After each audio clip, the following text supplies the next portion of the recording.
பத்திரிகையாளர்களை சந்திப்பதில் மகிழ்ச்சி அடைகின்றோம். உங்கள் அனைவருக்கும் எங்களுடைய மாலை நல்வாழ்த்துக்களை தெரிவித்துக் கொள்கின்றோம். மனிதநேய ஜனநாயக கட்சி தமிழ்நாடு முழுவதும் மிக சிறப்பான முறையில் மக்கள் பணிகளை ஆற்றி வருகிறது. மனிதநேய ஜனநாயக கட்சியுடைய அரசியல் அணுகுமுறைகளை, சித்தாந்த நெறிமுறைகளை ஏற்று பல்வேறு மாவட்டங்களில் கட்சிகளில் இணையக்கூடியவர்கள் எண்ணிக்கை அதிகமாக இருந்து கொண்டிருக்கிறது. அந்த வகையில் கிருஷ்ணகிரி மாவட்டத்திலும் மனிதநேய ஜனநாயக கட்சி வேகமாக வளர்ந்து கொண்டிருக்கின்றது. பல்வேறு சமூகங்களைச் சேர்ந்த சகோதர சகோதரிகளும் இந்த கட்சியில் தங்களை இணைத்துக் கொண்டு வருகிறார். அந்த அடிப்படையில் இன்று மனிதநேய ஜனநாயக கட்சியுடைய வடமேற்கு மண்டல மாவட்ட நிர்வாகிகளுடைய ஆலோசனை கூட்டம் நடைபெற்றது. கட்சி வளர்ச்சி குறித்து நாங்கள் தீவிரமாக அதில் பல்வேறு முடிவுகளை மேற்கொண்டிருக்கிறோம். 20 ஆண்டுகளை கடந்த ஆயுள் சிறைவாசிகளை சாதி மத வழக்கு பேதமின்றி தமிழக அரசு முன்விடுதலை செய்ய வேண்டும் என்ற கோரிக்கையை தொடர்ச்சியாக வலியுறுத்தி பல்வேறு கட்ட போராட்டங்களை நாங்கள் நடத்தி வந்திருக்கின்றோம். நான் சட்டமன்ற உறுப்பினராக இருந்தபோது மனிதநேய ஜனநாயக கட்சியின் சார்பில் நானும், தமிழக கொங்கு இளைஞர் பேரவையின் சார்பில் தனியரசு அண்ணன் அவர்களும், முக்குளத்தோர் புலிப்படையின் சார்பில் கருணாஸ் அண்ணன் அவர்களும் இணைந்து இந்த கோரிக்கைக்காக குரல் கொடுத்தோம். எங்களுடைய அந்த காலகட்டத்தில் தான் பேரறிவாளன் ரவிச்சந்திரன் உள்ளிட்ட 7 தமிழருடைய விடுதலைக்கான முன்முயற்சிகள் தொடங்கப்பட்டது. அன்றைய அதிமுக அரசு அமைச்சரவையில் தீர்மானத்தை எல்லாம் நிறைவேற்றியது. பின்னாளிலே அவர்களுடைய விடுதலைக்கு நாங்கள் ஆற்றிய அந்த தொண்டுகள் ஒரு காரணமாக இருந்தது. எங்களுக்கு எம்முடைய எம்எல்ஏ பதவி முடிந்த அந்த காலகட்டத்திற்கு பின்னாலும் அது போன்ற மனித உரிமைகள் சார்ந்த களத்தை நாங்கள் தொடர்ந்து விரிவுபடுத்தி வந்தோம். கடந்த 2 ஆண்டுகளுக்கு மேலாக இந்த திமுக அரசிடம் சாதி மத வழக்கு பேதமின்றி கைதிகளை எல்லாம் 20 ஆண்டுகளை கடந்த சிறைவாசிகளை எல்லாம் விடுதலை செய்ய வேண்டும் என்பதை தொடர்ந்து நாங்கள் வலியுறுத்தி வந்தோம். அதிலே பல்வேறு சட்ட சிக்கல்கள் இருக்கின்ற போது அவற்றையெல்லாம் நாங்கள் சுட்டிக்காட்டியிருந்தோம். இந்த நிலையில தமிழ்நாடு அரசு ஆளுநருக்கு இது சம்பந்தமாக சில பரிந்துரைகளை, கோப்புகளை அனுப்பியிருப்பதாக கூறியிருந்தது. ஆளுநர் இந்த விஷயத்தில் முடிவெடுக்க மாட்டார் என்று கருதியிருந்த நிலையில் அமைச்சரவை தீர்மானத்தை நிறைவேற்றுங்கள் என்று நாங்கள் வலியுறுத்தி வந்தோம். இந்த நிலையில தமிழ்நாட்டு மக்களுடைய உணர்வுகளை கருத்திலே கொண்டு ஆளுநர் அவர்கள் முதல் கட்டமாக 12 பேரை கையெழுத்திட்டு விடுதலை செய்ய ஆணை பிறப்பித்திருக்கிறார். படிப்படியாக மற்றவர்களுடைய விடுதலையும் சாத்தியமாகும் என்ற செய்தியும் வருகிறது. இந்த விவகாரத்தில் முன்முயற்சியில் எடுத்த தமிழக முதல்வர் மாண்புமிகு அண்ணன் ஸ்டாலின் அவர்களுக்கும், இந்த விவகாரத்தை கடந்த சட்டமன்றத்தில் கவன ஈர்ப்பு தீர்மானமாக கொண்டு வந்த எதிர்க்கட்சி தலைவர் மாண்புமிகு அண்ணன் எடப்பாடி பழனிசாமி அவர்களுக்கும், இந்த கோப்பிலே கையெழுத்திட்ட மேதகு ஆளுநர் திரு ஆர்.எம். ரவி அவர்களுக்கும் மனிதநேய ஜனநாயக கட்சியின் சார்பிலே இவருடைய நெஞ்சார்ந்த நன்றிகளை தெரிவித்துக் கொள்கிறோம். இந்த கோரிக்கைக்காக சட்டமன்றத்தில் கவன ஈர்ப்பு தீர்மானத்தின் மீது ஆதரித்து பேசிய திமுக, காங்கிரஸ், இந்திய கம்யூனிஸ்ட் கட்சி, மார்க்சிய கம்யூனிஸ்ட் கட்சி, மதிமுக, பாட்டாளி மக்கள் கட்சி, விடுதலை சிறுத்தைகள் கட்சி, புரட்சி பாரதம் கட்சி, தமிழக வாழ்வுரிமை கட்சி உள்ளிட்ட அனைத்து கட்சியுடைய தலைவர்களுக்கும் அதனுடைய பிரதிநிதிகளுக்கும் எங்களுடைய நன்றிகளை தெரிவித்துக் கொள்கிறோம். இது மட்டுமின்றி இந்த விவகாரத்தில் எங்களுடைய போராட்ட களத்தில் ஒருங்கிணைந்து நின்ற தமிழக கொங்கு இளைஞர் பேரவையுடைய தலைவர் அண்ணன் தனியரசு, முக்குளத்தூர் புலிப்படையுடைய தலைவர் அண்ணன் கருணாஸ், மே 17 இயக்கத்துடைய தலைவர் திருமுருகன் காந்தி, தோடர் யாகு, சகோதரி சுந்தரவல்லி, குடந்தை அரசன், ஐயா பே மணியரசன், இப்படி எண்ணற்ற பல ஆளுமைகள், போராட்டவாதிகள், உணர்வாளர்கள் களத்திலே எங்களோடு இணைந்து பணியாற்றினார்கள். யாருடைய பெயரையாவது நான் விடுபட்டிருந்தால் என்னுடைய வருத்தத்தையும் இந்த நேரத்தில் பதிவு செய்து அவர்கள் உள்ளிட்ட அனைவருக்கும் மனிதநேய ஜனநாயக கட்சியின் சார்பிலும் நெஞ்சார்ந்த நன்றிகளை தெரிவித்துக் கொள்கிறோம். இதற்காக தொடர்ந்து ஆதரித்து எழுதிய ஊடக நண்பர்கள், செயலாற்றிய மனித உரிமை அமைப்புகள், மனித உரிமை ஆர்வலர்கள், அதிகாரிகள் என சகல தரப்புக்கும் இந்த நேரத்தில் நன்றியை தெரிவித்துக் கொள்கிறோம். களத்தில் பங்கேற்ற மக்களுக்கு கிடைத்த வெற்றியாக இதை கருதுகின்றோம். இதனுடைய தொடர்ச்சியாக இன்னொரு செய்தியும் நான் ஓசூரில் அருமைக்குரிய பத்திரிகை நண்பர்கள் மூலமாக தமிழக அரசுடைய கவனத்துக்கு, ஒன்றிய அரசுடைய கவனத்துக்கு ஒரு செய்தியை நான் சொல்லிக்கொள்ள விரும்புகின்றேன். பேரறிவாளர் ரவிச்சந்திரன் உள்ளிட்ட 7 பேருடைய விடுதலைக்காக நாங்கள் எல்லாம் பாடுபட்டதை நாங்கள் சொல்லியிருந்தோம். அவர்கள் உச்சநீதிமன்றத்துக்கு சென்று சட்ட போராட்டத்தை நடத்தி விடுதலை பெற்றிருக்கிறார்கள். உச்சநீதிமன்றம் அவர்களை விடுதலை செய்திருக்கிறது. இந்த நிலையில ராபர்ட் பயாஸ், ஜெயக்குமார், முருகன், சாந்தன் ஆகியோர் இன்னும் திருச்சியில் இருக்கக்கூடிய இலங்கை தமிழர் முகாமிலே அடைபட்டு கிடக்கிறார்கள். இதுல சாந்தன் அவர்கள் தன்னுடைய சொந்த நாட்டு இலங்கைக்கு செல்ல விரும்புகின்றார்.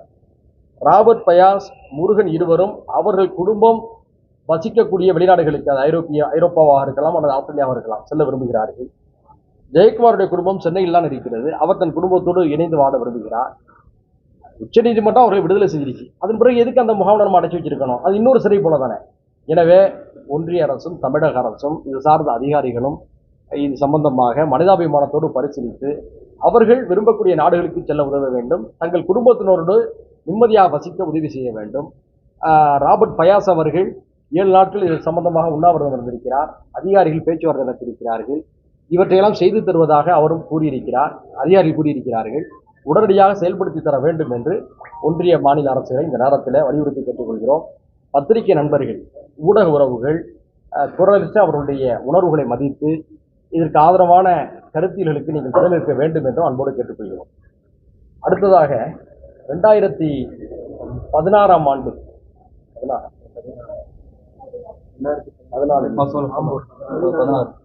16 சட்டமன்ற ஃபார்ம் அடிக்கலாம்.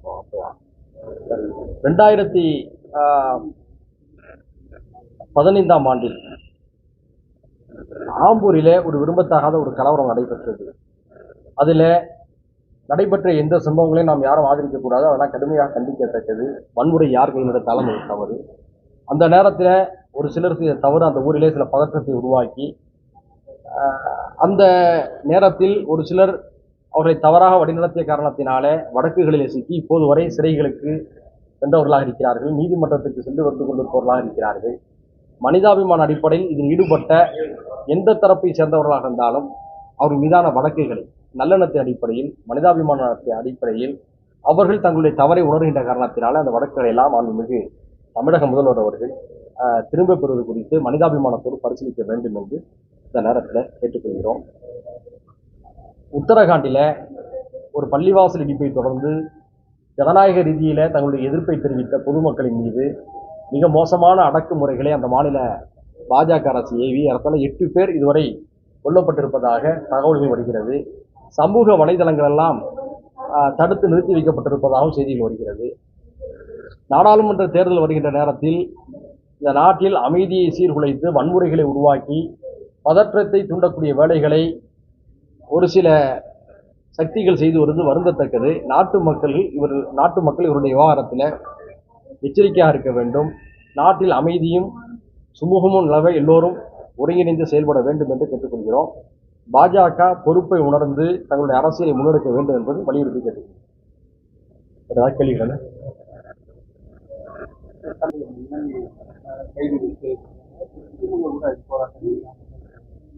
அதாவது இந்தியா இலங்கைக்கு இடையில் இருக்கக்கூடிய கடல் பகுதி என்பது மிகவும் குறுகலானது. அதாவது தேசிய நெடுஞ்சாலைகளில் நம்ம தடுப்பை நிறுத்தி வைக்கலாம். வான்வெளியில் செய்ய முடியுமா, கடல் வழியில் செய்ய முடியுமா, ரொம்பவும் சிரமமான ஒன்று. காற்றுடைய கடலில் பயணிக்கும் போது காற்றுடைய போக்கு வேறு மாதிரி இருந்துச்சுன்னா அவங்க எங்கே போகிறாங்கன்னு அவங்களாலே தீர்மானிக்க முடியாது. அங்குள்ள மீனவர்கள் இங்கு இடம்பெயர்வதும் கடலில், இங்கு இருக்கக்கூடிய மீனவர்கள் அங்கு இடம்பெயர்வதும் இயல்பாகவே நடந்து விடுகிறது. உடனடியாக இந்த விவகாரத்தில் இலங்கை அரசு பல நேரத்தில் அத்துமீறல்களை செய்கிறது. என்னன்னா, மீனவர்கள் கடற்கரை வேணா அவங்களை கைது செய்யலாம், ஆனால் துப்பாக்கியால் சொல்வது என்ன நியாயம்? இப்போ நம்முடைய குஜராத் மீனவர்கள் பாகிஸ்தான் கடல் பக்கம் போகிறாங்க. பாகிஸ்தான் அரசு குஜராத் மீனவர்கள் சொல்றது இல்லை. அதாவது பாகிஸ்தான் மீனவர்கள் போது குஜராத் நம்முடைய இந்திய அரசு செய்யறது இல்லை. பங்களாதேஷ் எல்லையோரத்துலையும் அப்படித்தான், பர்மாவுடைய எல்லையோரத்துலையும் அப்படித்தான். பர்மா அரசு சொல்றது இல்லை நம்முடைய மீனவர்களை, அந்த நாட்டு மீனவர்கள் நம்முடைய கடற்படையும் சொல்றது இல்லை. ஆனால் இலங்கை மட்டும்தான் அப்படிப்பட்ட அட்டூழியங்களை செய்கிறது. அதனால இந்த 30 ஆண்டுகளில் பார்த்தீங்கன்னா 500க்கும் மேற்பட்ட மீனவர்கள் இப்படி கொல்லப்பட்டிருக்காங்க. உடனடியாக இந்தியாவுடைய வெளியுறவுத்துறை அதிகாரிகள் இலங்கை அரசோடு இந்த விஷயத்திலே சுமூகமாக பேசி தீர்க்க வேண்டும். ஒரு மாற்று யோசனையை முன்னாள் ஜனாதிபதி மேதகு அப்துல் கலாம் அவர்கள் சொன்னார். ஏன்னா அவரும் அந்த மீனவர் மீன்பிடி தீவை சேர்ந்த ராமேஸ்வரத்தை சேர்ந்தவர் ஒரு யோசனை சொன்னார். என்னன்னா, முறை வைத்து மீன் பிடிப்பது. உதாரணத்துக்கு திங்கட்கிழமை அன்று நம்முடைய தமிழ்நாட்டு மீனவர்கள் மட்டுமே மீன் பிடிக்க அனுமதிப்பது, செவ்வாய்க்கிழமை அன்று இலங்கை மீனவர்கள் மட்டுமே மீன் பிடிக்க அனுமதிப்பது. அப்ப என்ன ஆகும்? அந்தந்த நாட்டு மீனவர்கள் கடலில மீன் பிடிக்கின்ற போது அந்தந்த நாட்டு கடற்படையே அதுக்கு பாதுகாப்பாக இருக்கும். தேவையற்ற சிக்கல்கள் வருகின்ற போது முறையான பேச்சுவார்த்தையின் மூலம் அதை சரி செய்து கொள்ளலாம். இது அப்துல் கலாம் சொன்ன யோசனை. இதை 2 நாட்டு வெளியுறவுத்துறை அமைச்சகமும் உட்கார்ந்து மீனவருடைய நலனுக்காக பேசி தீர்க்க வேண்டும் என்பதுதான் நம்முடைய நிலைப்பாடு. இலங்கை அரசு இந்த மீனவர்களை சுட்டுக் கொள்வது, படகுகளை உடைக்கிறது, வலைகளை அறுத்தறிவது, இது போன்ற அத்துமீறலில் ஈடுபடுவதை ஏற்கவே முடியாது, கண்டிக்கத்தக்கது. தொடர்ந்து இத்தகைய நடவடிக்கைகளை இலங்கை அரசு, இலங்கையுடைய கடற்படை செய்யுமையானால் சர்வதேச நீதிமன்றத்தில் இலங்கைக்கு எதிராக வழக்கு தொடுக்க வேண்டும் என்று மனிதநேய ஜனநாயக கட்சி வலியுறுத்தி கேட்டுக்கொள்கிறது. அமல்படுத்தக்கூடாதுன்னு ஏற்கனவே பெரிய போராட்டங்கள்ல முன்னெடுத்தாங்க. இப்போ ஒரு மாநிலத்திலே அமல்படுத்தல, யாருக்கு பாதிப்பு இல்லை அப்படிங்கிற மாதிரி ஒரு, அதாவது பாதிப்பு இல்லைன்னு நீங்க சொல்றீங்க. என்னுடைய ஒரு ஹிந்து நண்பர் வந்து ஒரு செய்தி அனுப்பி வச்சார். என்னன்னா, உத்தரகாண்ட் மாநிலத்தில் கொண்டு வரப்பட்டுள்ள பொது சிவில் சட்டத்தின்படி அத்தை மாமனின் மகன் அல்லது மகளை திருமணம் செய்ய தடை. மொத்தம் 74 உறவு முறைகள் தடை செய்யப்பட்ட திருமண உறவு முறைகளாக இடம்பெற்றுள்ளன என்று சொல்லி என் நண்பர் அனுப்பியிருக்கிறார். அப்போ நம்ம என்ன சொல்றோம்னா, பொது சிவில் சட்டம் என்ற பெயரால எல்லாவற்றையும் ஒருமைப்படுத்தணுங்கிற பேர்ல கொண்டு வந்து ஆபத்தில் போய் முடியும்.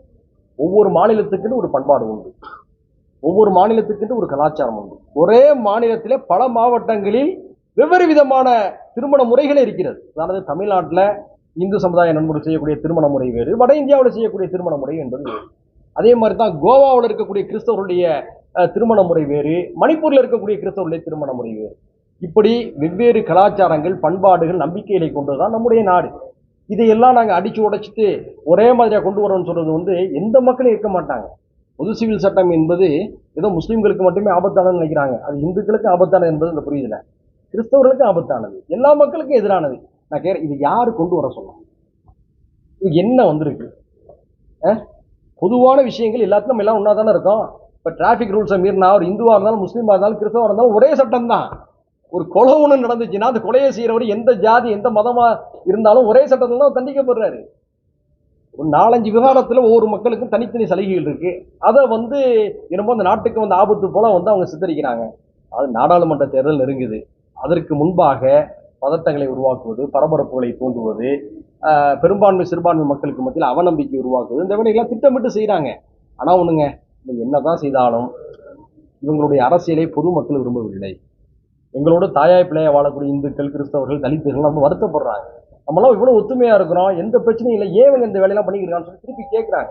அதனால இந்த முயற்சிகளுக்கு வந்து எதிராக தான் அந்த நாட்டு மக்கள் இருக்காங்க. ஒரு தவறான போக்கை உத்தரகாண்ட் அரசு செஞ்சிருக்கு. இது நல்ல போக்கு இல்லை. உடனடியாக பாருங்க, அமித்ஷா சொல்லியிருக்காரு, அதாவது சீக்கிரமாக சிஏஏ சட்டத்தை அமல்படுத்த போறோம். நம்ம என்ன சொல்றோம்னா, சிஏஏ சட்டத்துல எந்த மதத்தினராக இருந்தாலும் அவங்க உள்ள வரட்டும், சட்டத்தை திருத்துக்குன்னு சொல்றோம். அப்படி சொல்றோம். நம்ம என்ன சொல்றோம், நேபாளத்திலிருந்து கிறிஸ்தவர்கள் பாதிக்கப்படுறாங்க, அவங்களையும் உள்ளடக்குங்க. இலங்கை தமிழர்கள் பாதிக்கப்படுறாங்க, அவங்களையும் உள்ளடக்குங்கன்னு சொல்றோம். இதுல என்ன சார் தவறு இருக்க முடியும்? திருத்தங்களோட அமல்படுத்துங்கன்னு சொல்றோம்.